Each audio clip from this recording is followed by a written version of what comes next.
Good morning, everyone. Welcome to Biz and Tax Matters with Mike and Mark. I'm your host, Michael Davis. I'm a certified public accountant. My co-host is Mark Zinman. Hello, Mark Zinman, CPA.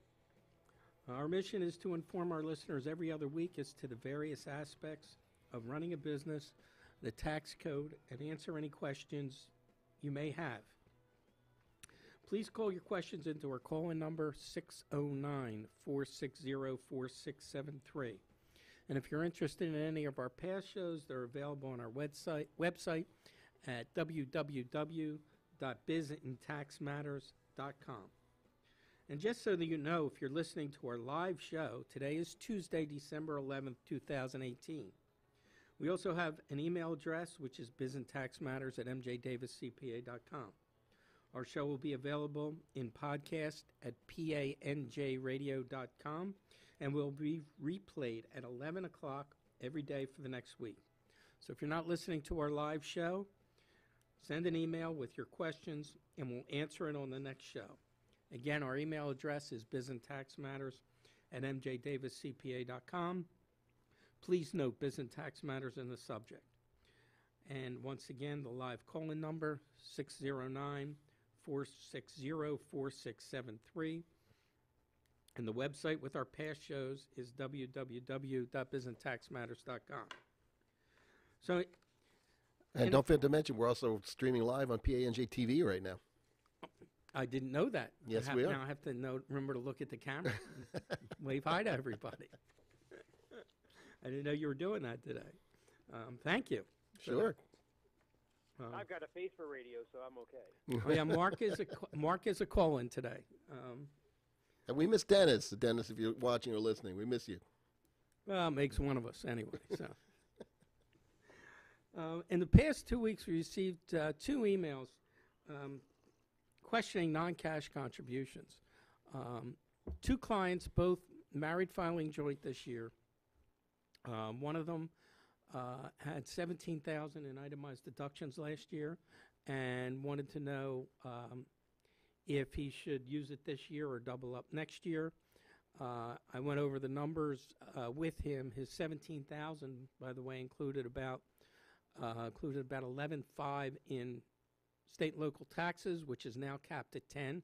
So he's going to lose $1,500 there. And his contribution for goodwill was only going to add up to $1,800, $2,000, which would put him at a total this year for $17,000, $18,000. And being that he is married filing joint, that him and his wife are both over 65, he's going to get a standard deduction of about $26,000. So I told him, you're better off taking the standard deduction and not worry about it. The second gentleman last year had $63,000 in itemized deductions.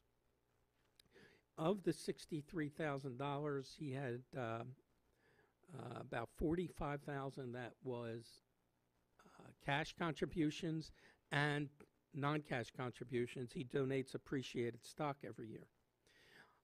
He also had state and local taxes that totaled $24,000 that I now capped at $10,000. And I asked him if he still made the cash contributions, to which he initially answered yes. And doing a quick calculation, the $20,000 plus the $10,000 in taxes would put him over the $24,000.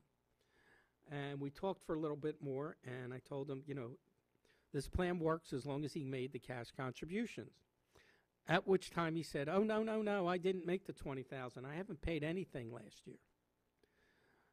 Just a couple $1,000. So that now takes the 10 and adds the couple $1,000 because there's no mortgage interest or any other deductions on his return, and would only bring him to about $13,000 to $15,000 in deductions. So I told him make his contribution next year.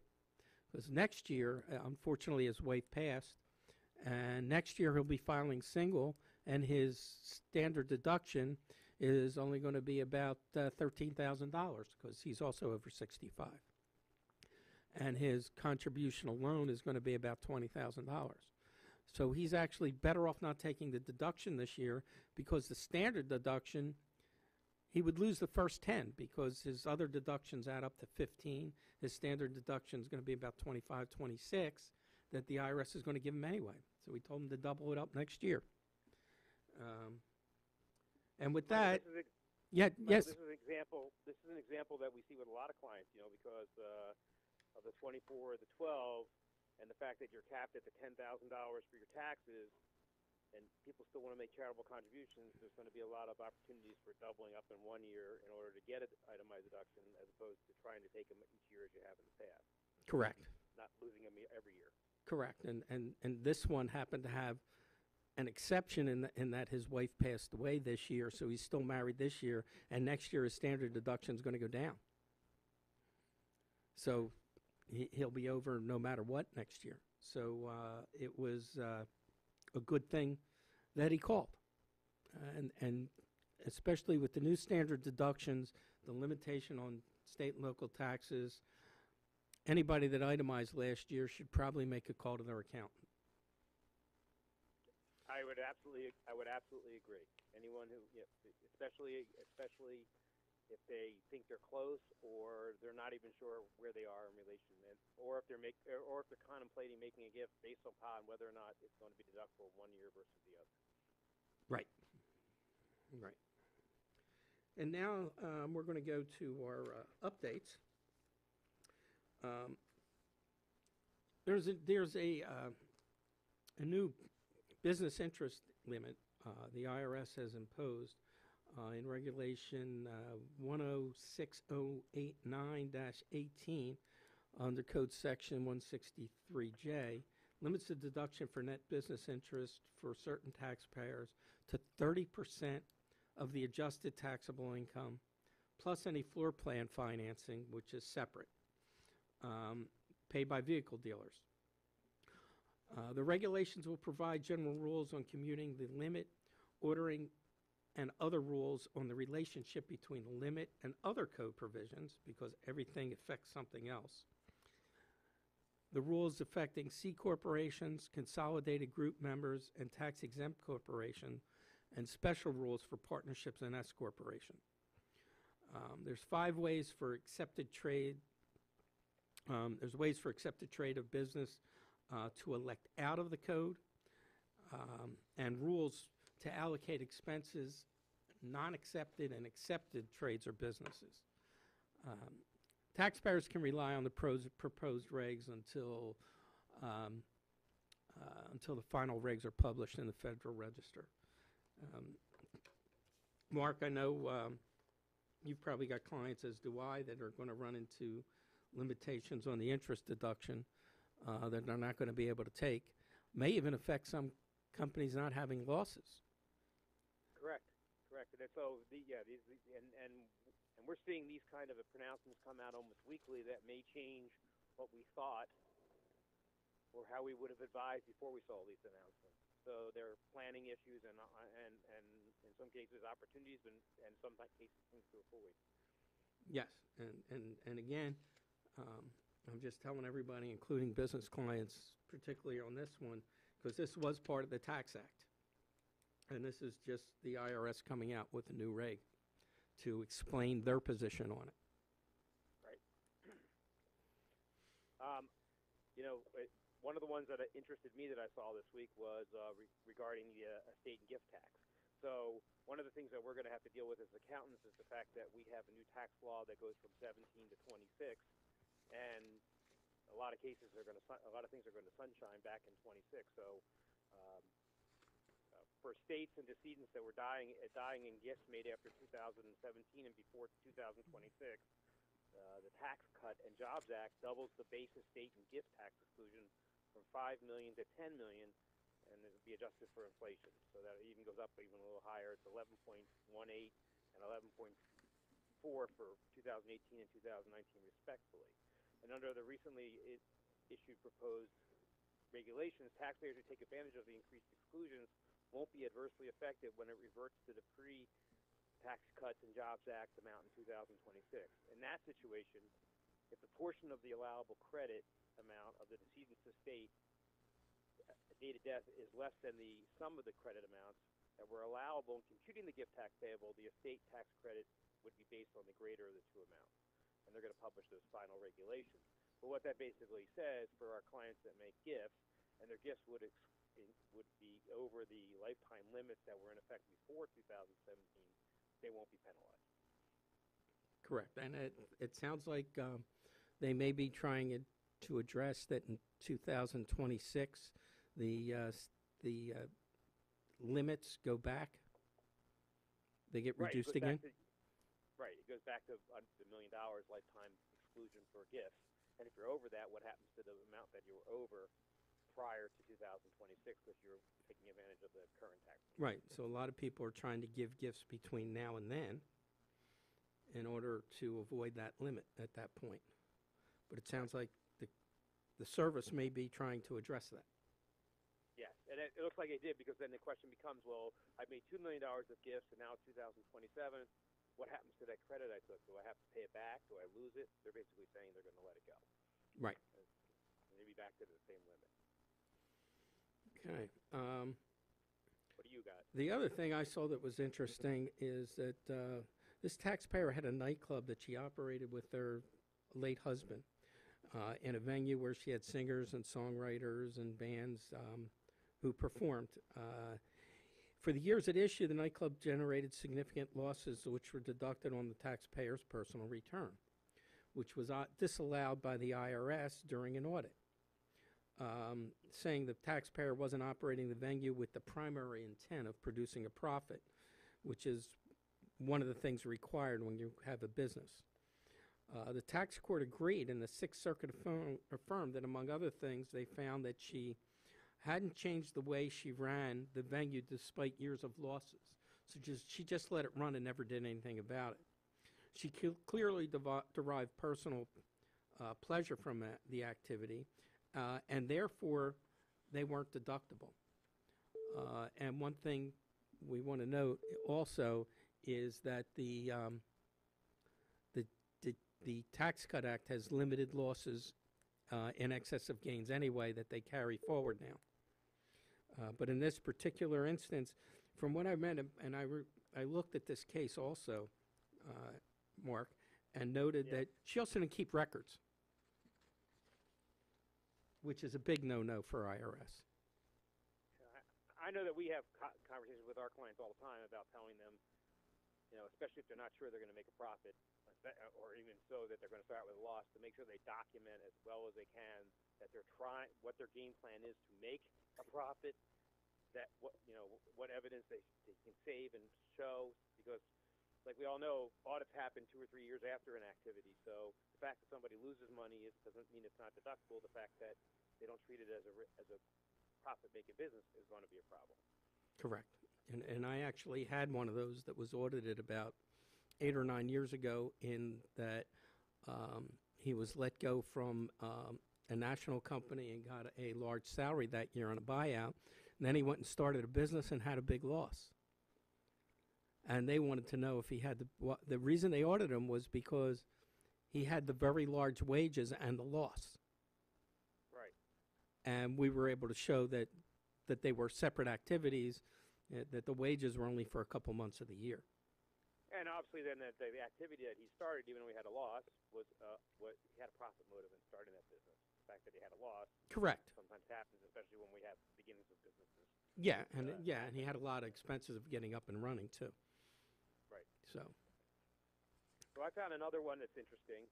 So one of the ones that we always, and I'm sure you get this a lot, Michael, as well, is people want to be able to deduct their college costs or whatever. So there was an interesting one about a foreign attorney unable to deduct costs of a U.S. LLM program. So the taxpayer, who was a licensed attorney in Spain, moved to New York City to pursue an LLM degree at New York University. That degree allowed the taxpayer to take the New York State bar examination, which he passed in 2016. Following this, he worked as a visiting attorney for an international law firm in New York, and on his income tax return, the taxpayer deducted the cost of his tuition as an itemized deduction.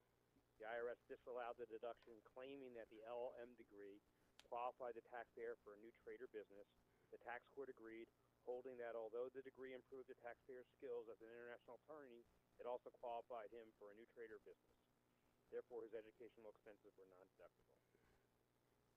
And that's the rule. That's pretty much the rule.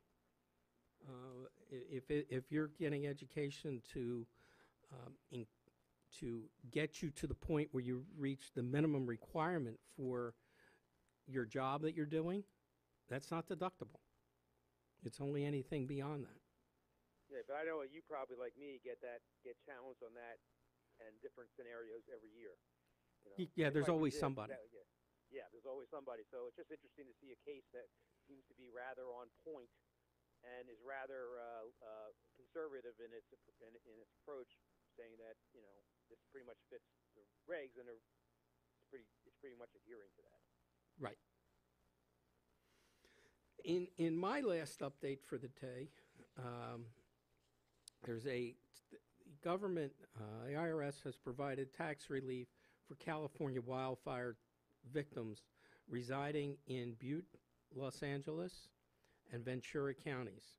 The relief postpones various tax and filing payment deadlines that occur starting on 11/8/18. Affected individuals and businesses now have until April 30th, 2019 to file the returns and pay any taxes that were originally due. It includes their individual returns, quarterly estimates, quarterly payroll and excise taxes, calendar year nonprofit returns that were extended to November 15th, penalties on payroll excise tax deposits due on or after November 8th and before November 23rd are abated as long as the deposits were made by November 23rd. The relief is automatically available to any taxpayer with an IRS address record located in the area designated by FEMA as qualifying for assistance. And I included this one this week, Mark, because one of the things we're going to be discussing is that the Tax Act eliminates casualty losses unless it's a federally declared disaster area. Right, so right. And then we also, I guess, Mike, we tend to see these kinds of pronouncements with natural and disasters, hurricanes a few times a year, and so we have to be sensitive to due dates and stuff as these things may affect our clients filing in those states. Correct. They have activities there. Yeah, and as I'm sure you do, I have clients all over the country. I have a client down in the Carolinas that actually called me as they were asked to leave their home during the Hurricane Florence, and they called me as to what the tax ramifications were at the time as they were in the car leaving. So, yeah, we all have to deal with it, and so we need to see these pronouncements on an ongoing basis. And stay on top of them if they affect any. Exactly. I don't know if you do, but I read these things with a mental Rolodex of all my clients' names and see if I can flip on one that it applies to. So, and for my last update, I picked one because I sort of just get a chuck out of these all the time. So this is titled "Extension Allowed for Providing Certain Health Coverage Forms to Individuals." The IRS has announced an automatic extension of the due date for providing the 2018 health coverage information reporting forms to individuals, insurers, self-insuring employers, certain other coverage providers, and applicable large employers will now have until March 4th, 19, rather than January 31st, 19, to issue the 2018 Form 1095B health coverage and 1095C employer-provided health insurance offering coverage to individuals. The good faith transition relief provided from penalties is also extended to the 2018 reporting requirements. The due date for employers to provide and filers to file the 2018 Form 1094B and 1095B, 1094C, and 1095C has not been extended. Those due dates remain February 19th or April 1st if filed electronically. But I don't know if you get this, Mike, but every year it seems that this gets extended, and then we're going to hear certainly probably in a few weeks that the brokerage houses are going to be extended. So we're now, and this year, as you're probably going to feel, we're already have a little anxiety and angst about when the tax program is going to be released, when we're going to be able to file, what the forms are going to look like, because they're still in the process. And so this just adds one more thing that we have to get pushed back in to an already abbreviated season for our clients. Yeah, and it's just, and they keep other things that we have to do that the smaller companies have to work on. They're strict on their deadlines. For some reason, the larger companies, I mean, these returns aren't even due for another, 3 months. Right, but they gave them an extension already. Yeah, and they're it's not like even they have a starting to prepare them.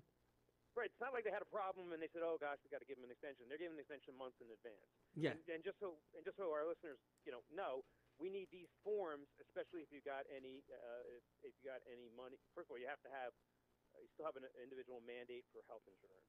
So we need those forms to know that we're covered. And then for those people that receive any kind of subsidy, you need those to report as well, and then obviously reconcile that on the return. So these forms would be important for almost every one of our clients that we're preparing individual returns for. Correct. And I think, and I'm not sure what the regulations are for next year yet, but they may have to issue them again next year because the penalty hasn't been eliminated. It's just the penalty was made to be 0.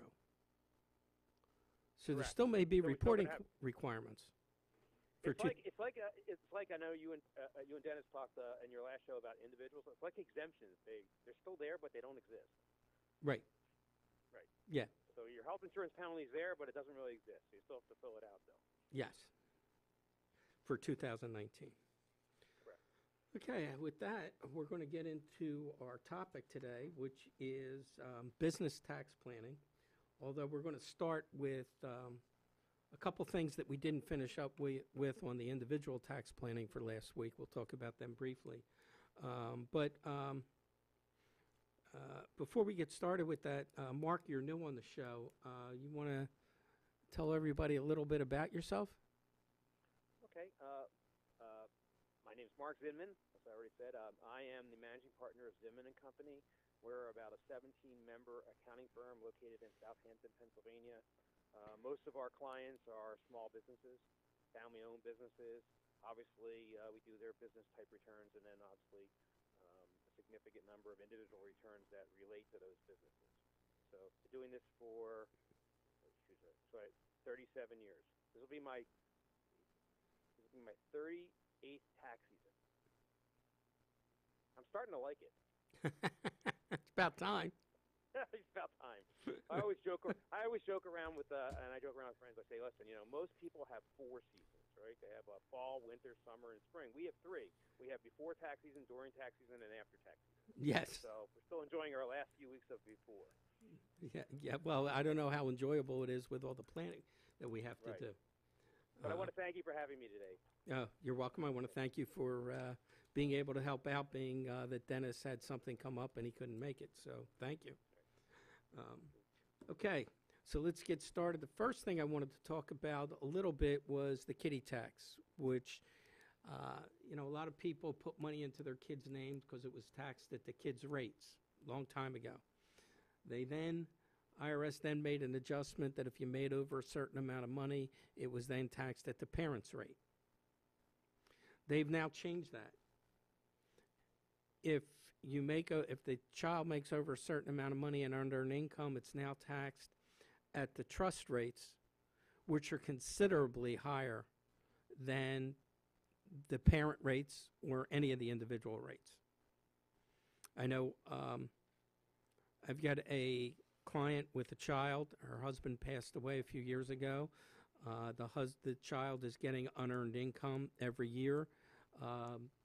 He had a small W-2. His total income last year was about $12,000.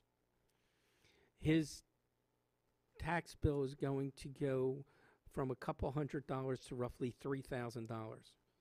It's going to be a $2,500 increase on his taxes. That's a huge increase. Happy holidays. Yeah, it's a huge increase. And there's not much you can do. I mean, you're stuck where you are, and there's nothing you can really do to plan out of that. Exactly. I've pondered it when I saw the return. I pondered it all year, and there's no way around it. It's a disincentive for child entrepreneurs. Well, it's not earned income. This is the tax on unearned income. Oh, okay. Okay, so you mean that 6-year-old boy who earned millions recommending toys, he's fine? Yeah, exactly. Okay. Well, as long as he's okay. And we also talked, we touched on earlier with one of the updates, casualty losses, that they're limited to federally declared disaster areas because they are no longer deductible. You should determine when to deduct a loss because you can deduct it. You have the option to do it in a current year or prior year. And if you want to try to maximize some of your casualty losses this year, you may want to try to get insurance claims settled prior to the end of the year. I'm probably going to have an issue come up with my client in South Carolina that's going to want to determine which year to take it back. And we do have a little bit of an option to see which year it'll be better for them. Mark, I don't know if you have anybody that's going to be in that situation. Well, I'm lucky to say I can't think of anything off the top of my head, but it is an issue that is commonly asked by clients. They have any kind of a loss, they want to know if they can deduct it. Correct. And even under the old rules, it was tough. Now it's going to be eliminated. Yeah. Pretty much completely. So with that, we'll get into our planning for business. One thing I wanted to start off with, Mark, that's not part of the Tax Act is the business gifts. And I know I run into this every year. I talk to clients about it. They look at me like I'm from China. The business gift limitation is $25 per person, per family, per year. Unless you can prove the other member of the family has a legitimate business relationship with your company. This is, it's been the $25 since I've been practicing, since 1974. Oh, so since for inflation, if we figure it in, it should be about $1 million. Yeah, probably. But the IRS hasn't seen fit to index this one. They have not. And okay. I have only had a question at one audit, and believe it or not, they were questioning $90 in business gifts. They wanted the names of the people they were given to. The client had the 4 names. Who'd you give those pens to? Yeah. We get this all the time, and I know in my stuff, and then clients just say like, we have to just make them aware of it. I'm not exactly sure that they follow it. The other area, Mike, I don't know if you had this one, is with employee gifts. Bonuses, Christmas, that kind of stuff. That people yes. are going to be doing right now, and that one, we basically tell our clients and actually pretty much enforce that they run it through payroll. It has to be run through payroll, correct.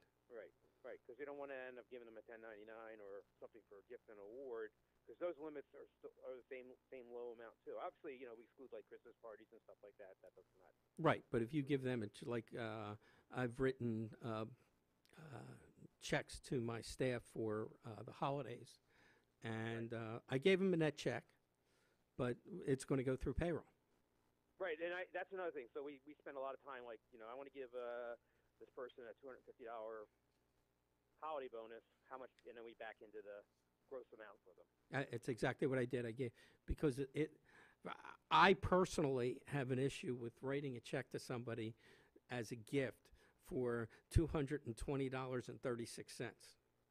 Right. Okay. So if I'm giving $250, I give $250, and then I let the payroll company gross it up. Right, but I think it's just important for, especially our business owners that are listening, that they just follow that, because that is sometimes becomes a problem. We don't see that till January, and it's hard to fix, and it's a huge issue. And I'm glad you're bringing in. It is a huge issue, and I've got clients that every year say, I don't care. I have the same thing, but we have to disclose this to our clients, because in 2 years from now, when they get audited, we don't want them saying, I don't remember you ever telling me this. Well, they may say that anyway. Well, yeah. Nothing like writing it down. Okay, so with that, we're going to go to a short break, and then we'll come back and talk about the qualified business deduction, which is driving everybody totally bonkers. Let me just make one quick comment about that, Mike. Do you notice that everything that causes us aggravation has 3 letters? QBI, AMT, same thing, right? Yeah, exactly. Yeah. Okay.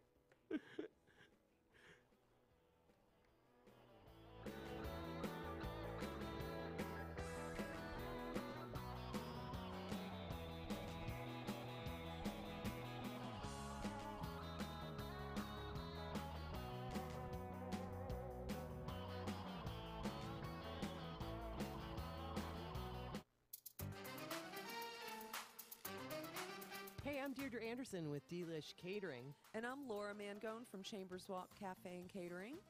and we'd like you to join us on Food for Thought, where what do we talk about, Laura? We talk about restaurants, we talk about Pet recipes, peeves, pet food. peeves, bitchy hostesses, All sorts of food-related items. all sorts of Tune food in. stuff, and sometimes not so much food stuff. We go off on segues, but we have a lot of fun, don't we? Absolutely. So join us on Food for Thought. PANJradio.com, 1 o'clock weekdays.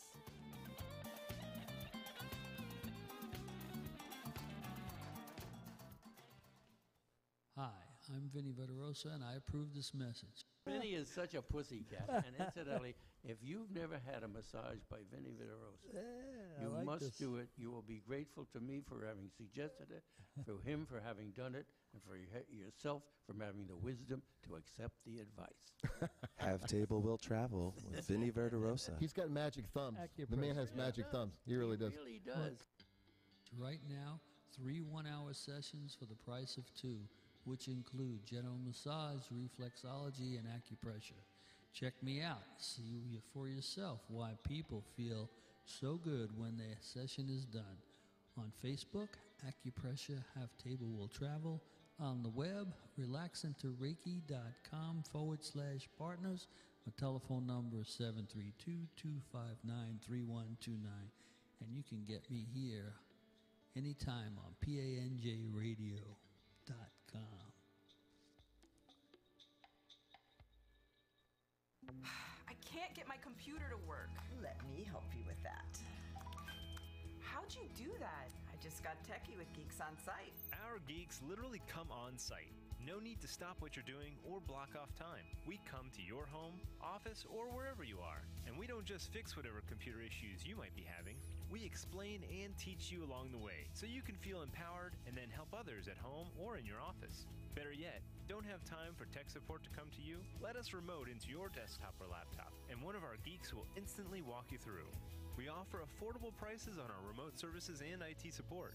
You and those in your office will never have to wait hours to have your technical questions answered. Get your free computer diagnosis today with your very own geek. Get started now and we'll help you instantly. Call 844-606-8411. 844-606-8411. That's 844-606-8411. Have you been thinking about trying Viagra or Cialis? If you're paying $20 a pill for Viagra, you're being taken to the cleaners. Our pill delivers the exact same results for less than $2. Save more than $16 a pill for the same results. Get 50 blue or 50 yellow pills for just $99. You save more than $500. Ordering is fast and easy with your pills delivered to your door in an unmarked package. Call us right now. 800-359-9116. 800-359-9116.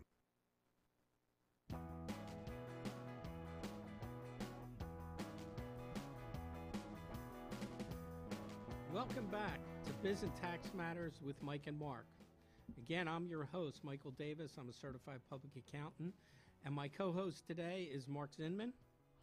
Hello, Mark Zinman, certified public accountant as well. We operate from Bucks County, Pennsylvania. Our mission is to inform our listeners every other week as to the various aspects of running a business, the tax code, and answer any questions you may have. So please call your questions into our call-in number, 609-460-4673, with any questions you may have. We are also simulcast live today on video through the PANJ YouTube page at www.panjtv.com. We will monitor your comments and provide any feedback. And Mark is invisible because he's here by phone. So you will just, if you look at the TV, the YouTube, it's just going to be me with my radio face. And I have the radio face today myself.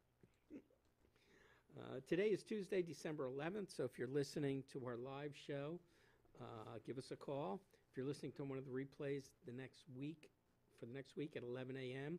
or from a podcast at panjradio.com, send an email with your questions to bizandtaxmatters@mjdaviscpa.com. Please note biz and tax in the subject, and we'll answer it on our next show. Our past shows are also available on our website, www.bizintaxmatters.com. Again, our call-in number is 609-460-4673. And now we're going to get back to our topic of business tax planning for 2018, and probably the biggest change and most confusing change is the 20% qualified business income deduction that's part of the Tax and Jobs Act. I know I have sat in on now 5 different continuing education sessions on this, and which is probably totaling a good at least 10, 12 hours. And I'm still learning because there's still new pronouncements and new regulations. And I know. Well, Mike, you and I were together, and you told me something I didn't know this weekend. So, and I've been to almost as many as you have. So, you know. Yeah, and it's good to have people that you can talk to and bounce things off of, and because you can't absorb it all. It's just way too complicated. Well, it's not only absorbing it all. Part of it is that people have to understand it. Congress passes a new tax law at the end of last year. We've all been, in the profession waiting for the IRS to interpret it. We've got our initial interpretation. So maybe if there was a list of 50 questions, they answered 40, and then we added another 10 to the list. So there's still, we have a reasonable roadmap, but not a straight road to know understanding this deduction and how it applies in each situation. Right. So briefly for the listeners, okay, for a non-C corporation client, you can get a deduction up to 20% of qualified business income. If your income exceeds $315,000 on a joint return, taxable income that is, or $157,500 for all other taxpayers, the deduction may be limited. It could be limited to a percentage of the W-2s paid by the business and or the adjusted basis of qualified property held by the trade or business that's within only 10 years old or less. Also, there's limitations if you're in a service trade or business, which we will talk about a little bit shortly, because the limitations for other businesses that use the W-2 wages and the 2.5% of tangible assets, that is limited to the smaller of whichever calculation. Whereas if you're a qualified service business, that's going to phase out until I believe it's 415, I believe it is, for married filing joint. It phases out and you get nothing. For the other businesses, it's just a limitation. And I believe the original congressional report indicated that they felt that service businesses didn't provide jobs, which my reaction was, maybe I should fire my staff. I don't know. I just sign a bunch of paychecks every 2 weeks, so I hire other people as well. So yeah, exactly. And these limitations depend again on the tax situation, and every preparer or every business should be out talking to their clients, talking to their accountants about how to affect this and how to put this into effect before the end of the year and how it will affect them tax-wise. And to the extent that they qualify, it is a real benefit. That coupled with the lower rates is, people are going to be a little happier with their tax bills this year if they qualify. Correct. And you can, there's a lot of, I don't want to say playing around, but playing around with the numbers as opposed to more wages, less wages, and things like that, especially if you're in the phase-out range and the limitation range, that you can be done in order to increase the credit. The other thing is, in the past, we've told our clients to increase your expenses before the end of the year to reduce your taxable income. Now you're only getting benefit of 80% of that reduction, because you're going to get if your income goes down, your QBI could go down. Correct. I know there's a situation, Mark, you were telling me about where you increased the W-2 wages. Yeah, I had a situation with a client who's over the 315, but not a specified service trade or business, so they're qualifying. So they don't not a big asset type of a business, so it's going to be 50% of wages, and so increasing the owner's wages helped us get more QBI, which was worth more than the cost of the associated payroll taxes related to the payroll. And it's sort of like a jigsaw puzzle. How much, So we're playing around with that on both sides of it. With people that we may have to raise their salary, and some people who we may want to make sure that we have a salary that is reasonable. And it also, I don't know if you find this, Michael. I found that it's taken, and I'm working on my tax projections for my clients at this point. It's taken one of our tools in our toolbox away from us. And one of those tools had been, especially for our pass-through S corporations, to where the owners on payroll, of being able to give them a bonus to get some extra tax paid in and use the safe harbor.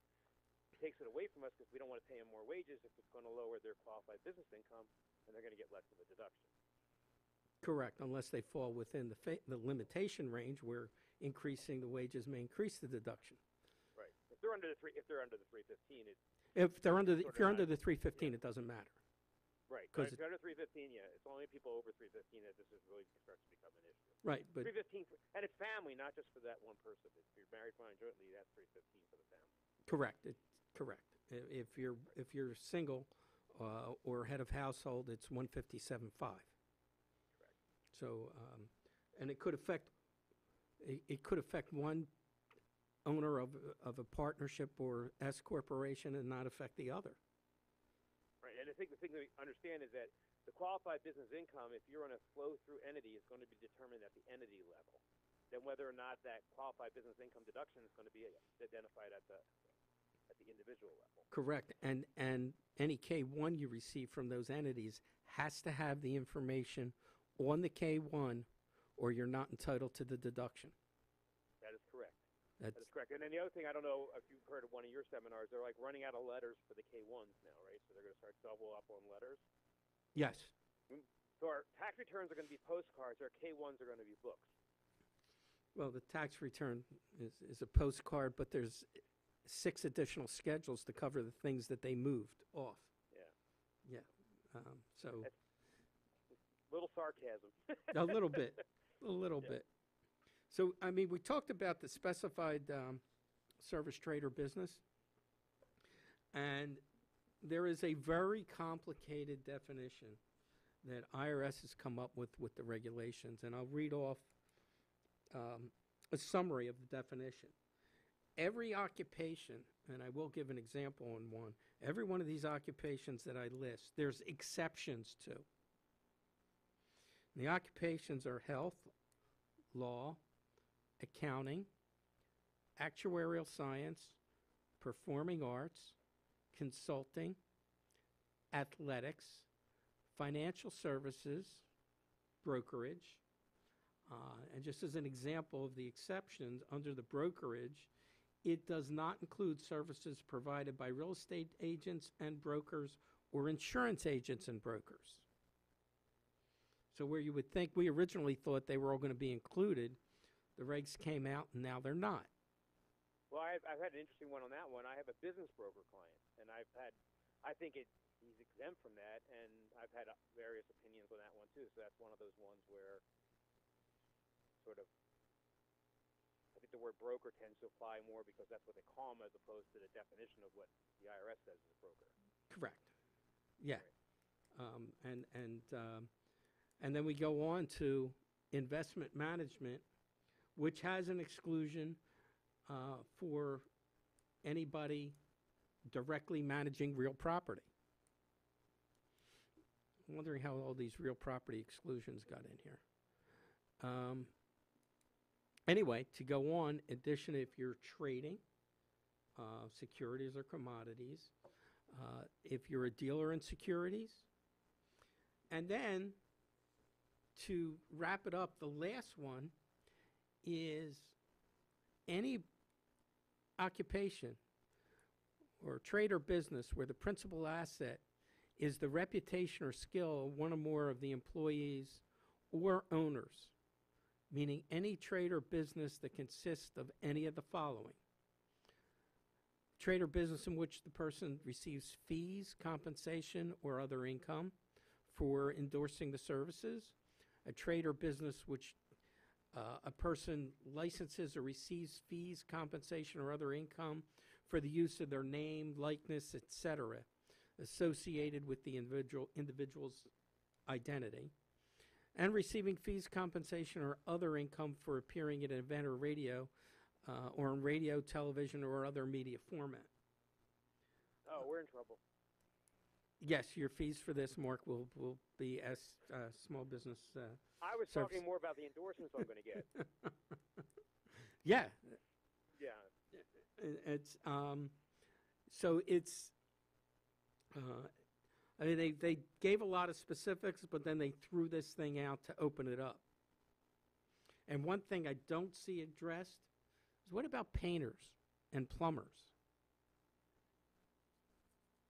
And where do you think they would fit? I could see it either way. You know, plumber. You know, there is the exception if 80% or more of what you do includes materials and product that you're including. There is an exception in there for that. And of course, you know, it's tax law, so everything has an exception and a de minimis rule. And I don't know that we can get into all those details right now because A, time limit, and B, I don't know if it's going to provide anybody out there with any detailed information for doing their tax plan. No, and I don't know about you. I've sort of taken the position that I'm going to take the qualified business income unless I think, now obviously if it's under 315, we don't have a question, but those over 315, unless I know that they specifically fit. If there's this grayness, I'm going to take it and just disclose to the client because we just don't know. Just, you know. I agree. We're going to do the same thing. Right. It just seems to me that you know, this was always this whole definition of who wasn't included has been bothering us for a long time, and we were really worried about that that reputation or skill part that came out in the IRS regs and that came out in August, and we that seemed to tend more towards the athlete, actor, radio personalities like you and I, that kind of stuff. Right. Right, and they did specify athletics. Yes. Okay. So I actually qualify in two, the athletics and the radio personality. Well, the athletics definition does not include the provision of services by persons who broadcast or otherwise disseminate video or audio of athletic events. That's one of the exceptions in the athletics definitions. Okay, well, I may have to have you give me your opinion on my personal situation. Okay. But yeah, I'm reading I've got the definitions in front of me, and like I said, there's exceptions of every one, and that's actually an exception in the athletic definition. And I know I'm joking around a little bit, and you're joking around a little bit. The most important thing we could tell our listeners is talk to your accountant. It's Absolutely. Really important. There's more misinformation than information outside of your professionals, and so they're the person that can guide you the best. Correct. And I think we've covered enough of QBI at this point, Mark. I think we'll. I have a headache. Yeah. So we can move on. Yeah. We'll go on. Entertainment. Oh, an interesting one. Very interesting one. Yeah. No longer deductible for a business. Well, they actually changed the definition, right? So, like, we used to pay meals and entertainment. Correct. And now it's meals or entertainment. Correct. And the definition of the entertainment is, any experience, like tickets, shows, concerts, that kind of stuff. Golf. Right. And we originally thought that these were going to include any meals during that entertainment. Correct. But they've now They said give if you discuss business at those meals, they will count as deductible meals, which is still only 50%. Correct. So the meals part of this really hasn't changed. It's the entertainment part that's been a clearer definition and change. It doesn't mean that the business can't spend the money. It just means it can't deduct the money. If you have a legitimate, if you're taking your client out to play golf, you can certainly do that as you always have. You're just not going to be able to have a tax deduction from it. Correct. My question is, But if you buy him lunch on the turn, that you can write off. provide you discuss business at the lunch. Business. What if you discuss business on the third hole? No? Doesn't matter. No good? No good. Entertainment doesn't matter what you discuss. You can go to that grunge band concert and discuss business over the noise, and you still doesn't count. Correct. But the meals will count provided you discuss business and document that you discussed business. Which brings us and to this also affects this also affects the meals you may bring into your employees as well. correct. That's exactly what I was going to say. A lot of the meals, if you brought meals in for your employees or had a meal in lieu of a meeting, they were 100% deductible. They're now 50% meals. Yeah, but they saved our Christmas party, right? Yeah. That's still 100% deductible for the holiday party. Yeah, I believe so. Yes. Why is that? Why? Because they wanted to have their own parties. I don't know. I thought about the same thing, and we have a president who owns 9,000 golf courses, but that's now not deductible. So that seems surprising as well, right? So, That actually was surprising. right. So this doesn't necessarily make logical sense. It just is what it is, and we have to provide the interpretation for our clients. And What we about a have to 4th of July understand- party? Does that? I think it specifically talks about holiday It parties. does so I don't know if specifically. counts Well, as a that holiday. 4th of July is a holiday, isn't it? It's a holiday. That's what I'm saying. I think it specifically talks about holidays. So we may have an exception. We'll have to get an opinion from Mike on that. I would call it a holiday party. It's a holiday. It's a federal holiday. Absolutely. Every day's a holiday. Every day. You ever look at your calendar? Every day's a holiday. Well, that's true, but not federal Yes, holidays. eat your broccoli holiday today. Right. What's next on your list, Mike? Next on my list is a lot of businesses that were previously accrual because of the requirements can now convert to cash basis. I have one that I'm talking to that has been talking about doing this for a couple years, but with all the things that had to be done and the requirements of the 3115 that had to be filed, it was extremely difficult and tedious. It's now a lot simpler because they put it in the Tax Act that if you're under 25 million for 3 years on average, that you can now be cash basis no matter what your business. The thing that he threw out at me was, what's my bank going to say now when the income's down because it's cash basis? And my answer was, well, they're probably going to want financial statements, which is going to increase your cost several $1,000s a year. I just have to say that in my practice, this has probably been one of the lesser ones I've paid attention to. I've been so concerned about things like UBI and stuff like that clients who already used to being on accrual or cash basis, switching it, you're going to have to make a more in-depth study. Now, this certainly affects people that are starting businesses. Correct. Right. Correct. And in a lot of cases in the past, based upon inventory and other things, we made them accrual. Now we have the opportunity to still use cash, which wasn't something that was Right. We can still use cash and have inventory and not have it called accrual now. correct. So, and that's something that small business owners should be looking at. My one client that wants to move back and forth in the next 2 weeks, we're going to make that decision. And see if we can do that, and see if it makes sense. Maybe you can find a banker that understands too. Oh, yeah, good luck with that. I'm doing it. I don't want to take shots at bankers, but they don't necessarily understand that. And I understand they're looking for accrual information because they want to make sure that all the money you owed out, your accounts payable is on there, and it's not more than your receivables. Well, the only thing, since you brought up banks, and I know, our time's limited here, but the one thing about banks that I wanted to mention is that especially since like '07 when they had the last banking thing, they had these checklists, right? And they just want to check their checklists off, and that seems to be more guiding than rational thought. And I think businesses get frustrated by that. I know I do. I think my clients do as well. Yeah, they do. They do, and a lot of them, most of the banks now will take internal financial statements. I don't understand why, because I can make them say whatever the client wants to. We don't, but we can. And the client can do that. They can go into, if they're using QuickBooks, and add income in there and make it look higher than it is. Right. But banks will accept that. I have only one client that a bank wants a financial statement. Hence the checklist. Yeah, hence the checklist. Yeah. Right. Correct. So the next thing is, I want to remind everybody, we talked about it a little bit before, the net operating losses are not deductible in excess of profits, although they can be netted out on all of all your businesses. You can net you have to net the gains and losses, and you also have to net them for QBI. But any losses in excess of profits will get carried forward now. And we're back.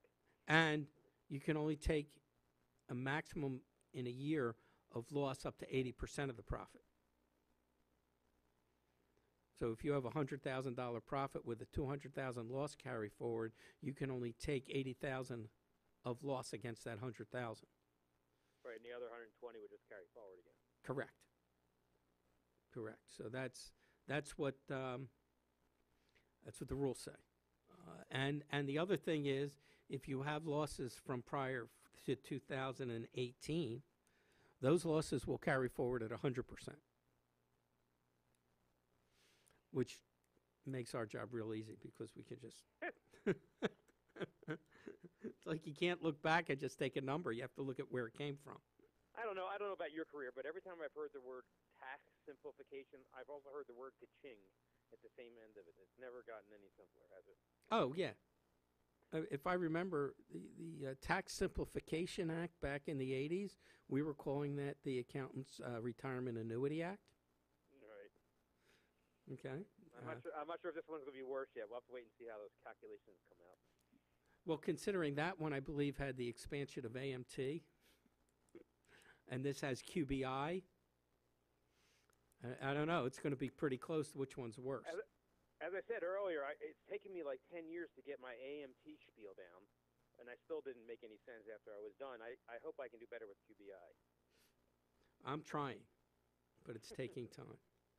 The last thing to remind everybody before we're done, depreciation changed a lot. Bonus depreciation is now 100%. There's increased deductions for first-year write-off for Section 179. And because of the way they affect net profit is going to depend on which one you want to take. Although you have to elect out of the bonus.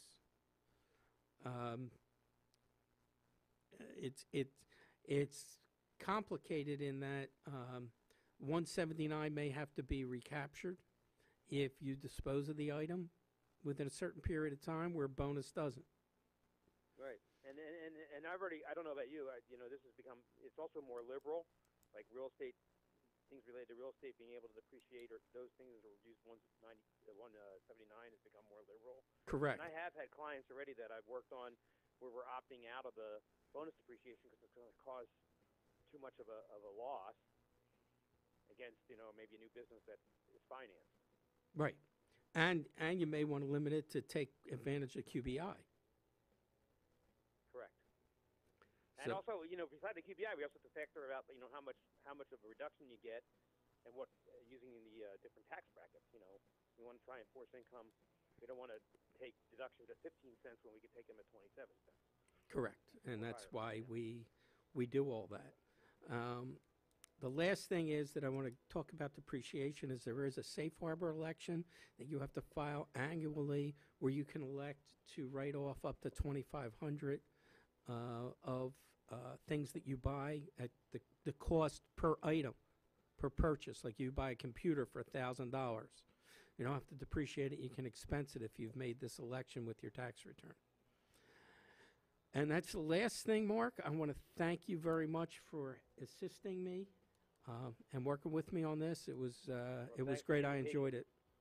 I enjoyed it as well. It was good to go back and forth here. Thanks for including me.